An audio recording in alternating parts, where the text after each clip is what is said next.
መሬቱ ተንቀጠቀጠ። በአካባቢው ያለው አቧራ በከባድ ዱካዎች ምክንያት ወደ ላይ ተነሳ። በኤላ ሸለቆ ውስጥ በሺዎች የሚቆጠሩ ጠንካራ ወታደሮች ከጋሻቸው በስተጀርባ ተደብቀዋል። ጥርሳቸው ይንቀጠቀጣል፣ ጉልበታቸው ይበረከረካል። አንድ በጣም የሚያስፈራ ነገር እያዩ ነው። አንድ የማይቻል ነገር።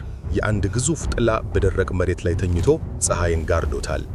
ነገር ግን ወታደሮቹ እያዩ ያሉት ወደ ተሳሳተ አቅጣጫ ነው። ምክንያቱም የዚህ ታሪክ ጀግና ያንን ትልቅ ጥላ የጣለው ሰው አይደለም። ከሸለቆው አስፈሪ ድምፅ ሰርቆ ዓለሙ ሰላማዊ ነው። ልክ ዝናብ እንደጣለበት ደጋማ ቦታ አረንጓዴው ተራራ በወርቃማ ፀሐይ ስር ያበራል። እዚህ አየር ደስ ይላል። የሜዳ አበቦችና የእርጥብ ሳር ይሸታል። በአንድ ድንጋይ ላይ የተቀመጠው ዳዊት ነው። እሱ ወታደር አይደለም። የለበሰው በጥንቃቄ የተሰራ ቀለል ያለ ልብስ ነው። እጆቹ ሰይፍ አልያዙም። የእረኝነት ዱላ በመያዝ የተነከሩ ናቸው። ዳዊት የመጨረሻው ልጅ ነው። ታላላቅ ወንድሞቹ ጦር ሜዳ ሄደው ጀግና ለመምሰል ሲሞክሩ፣ ዳዊት ግን ሌላ ሥራ አለው። በጎችን ይጠብቃል። በጣም ይወዳቸዋል። አንዲት ትንሽ በግ በቁጥቋጦ ውስጥ ብትጠፋ ወደ ቤት እስኪመልሳት ድረስ እንቅልፍ አይወስደውም። በገናውን ይጫወታል፣ ለነፋሱ ዜማ ያዜማል። በዚህ ትልቅ ዓለም ውስጥ እሱ ትንሽ እንደሆነ ይሰማዋል። ብዙ ጊዜም ሰው ይረሳዋል። ነገር ግን በልቡ ውስጥ ጸጥ ያለ የሚነድ እሳት አለ። ብቻውን እንዳልሆነ ያውቃል። አንድ ቀን የዳዊት አባት አንድ ሥራ ሰጠው። የተጠበሰ እህልና ዳቦ ለወንድሞቹ እንዲወስድ ላከው። ስለዚህ ዳዊት አረንጓዴውን ተራራ ለቆ ወረደ። ወደ ታች ወደ ሸለቆው ወረደ። አየሩ ተቀየረ። አሁን አበባ ሽታ የለም። የብረት ላብ እና ፍርሃት ይሸታል። ዳዊት ሲደርስ ሰፈሩ በጸጥታ ተዋውጧል። የሰይፍ ድምፅ የለም፣ የሚዘምት የለም። የእስራኤል ወታደሮች በጭንቀት የደነዘዙ ይመስላሉ። ለምንድነው ሁሉም ያዘነው? ንጉሡ ለምን በድንኳኑ ተደበቀ? በድንገት እንደ ነጎድጓድ የሚጮህ ድምፅ ተሰማ። አንድ ሰው ላኩልኝ። ዳዊት ቀና ብሎ አየው ግዙፉን ጎልያድን። እሱ በጣም ረጅም ነው፣ ከቤት ይረዝማል። የለበሰው ትጥቅ ከባድና እንደ እባብ ቅርፊት ያለ ነው። ጦሩ የዛፍ ግንድ ይመስላል።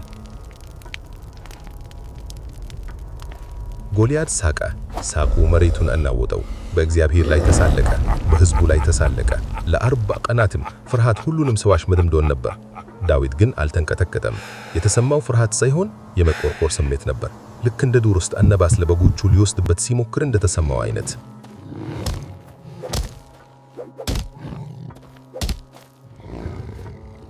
ይህ ሰው ማን ነው የእግዚአብሔርን ልጆች የሚያስፈራው ብሎ አሰበ። ወደ ንጉሡ ሄደ። ንጉሡ ሊረዳው ሞከረ። የንጉሡን ጥልቅ አለበሰው፣ ከባድ ብረት፣ ትልቅ የራስ ቅርም። ነገር ግን ዳዊት መንቀሳቀስ አልቻለም። ተንገዳገደ። እንደተሰረተ ተሰማው። ብረቱ መሬቱን ይጎትት ነበር። እሱ የሚዋጋው እንዲህ አይደለም። በሌላ ሰው ፍርፋት ውስጥ ሆኖ መራመድ አይችልም። ስለዚህ ሁሉንም አውልቆ ጣለው። ወደሚያውቀው ነገር ተመለሰ። ወደ አካባቢው የሚፈሰው ወንዙ ሄደ። ውሃው መልቅና ቀዝቃዛ ነበር። ጎነበሰ አለ። 1 2 3 4 5 ድቡሉ ድንጋዮችን መረጠ። እርጣብና የሚያበላርቁ ናቸው። ስላታም ሰይፍ የለም፣ የሚያበላርቅ ጋሻ የለም። እረኛው ወንጭፉና ከግዙፉ ሰው የሚበልጠው አምላክ ላይ ያለው እምነት ብቻ ነው። ዳዊት ወደ ጦር ሜዳው ወጣ። ነፋሱ ቆመ።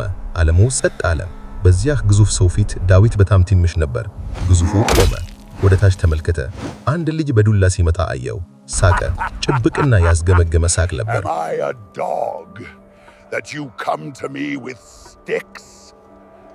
ቀለል መሰለውት ነበር።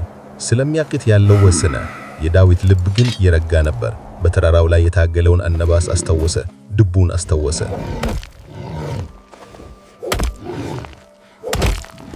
ከአውራት ቆርፎ ያዳነው እግዚአብሔር አሁንም ከሱ ጋር እንደሆነ ያውቃል። የግዙፉን አስፈሪ ሰይፍ አልተመለከተም። ኢላማውን ነው ያየው። ዳዊት ለነፋሱ እንዲህ ሲል አወራ፣ አንተ በሰይፍና በጦር ትመጣብኛለህ፣ እኔ ግን በእግዚአብሔር ስም እመጣብሃለሁ።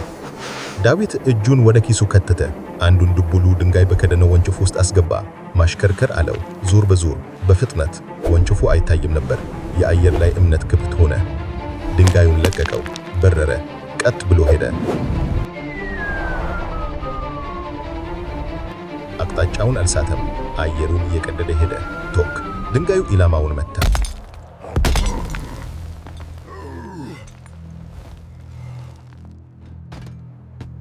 የጎልያድ አይኖች ፈጠጡ። መንቀሳቀስ አቆመ። ግዙፉ ተንገዳገደ። ከዚያም እንደ ፈራረሰ ሕንፃ ወደቀ። በግንባሩ መሬት ላይ ተደፋ። ጥላው ጠፋ።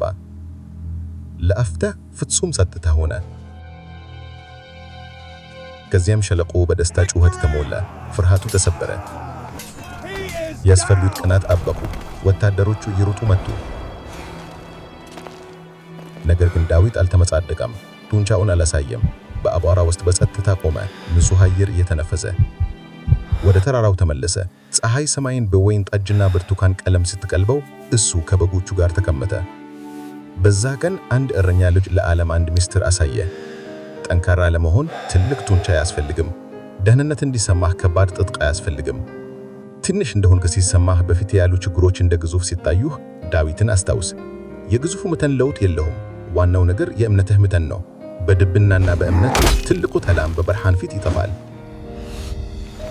የዚህ የድብና ታሪክ ስለተመለከታችሁ እናመሰግናለን። ጀማሪ የውግት መጽሐፍ ቅዱስ ታሪኮችን ለመስማት ከፈለጋችሁ በባክነት ሰብስክራይብ አድርጉና በሚከተለው ጊዜ አብረን ሆኖ ሰላም ለእናንተ ይሁን።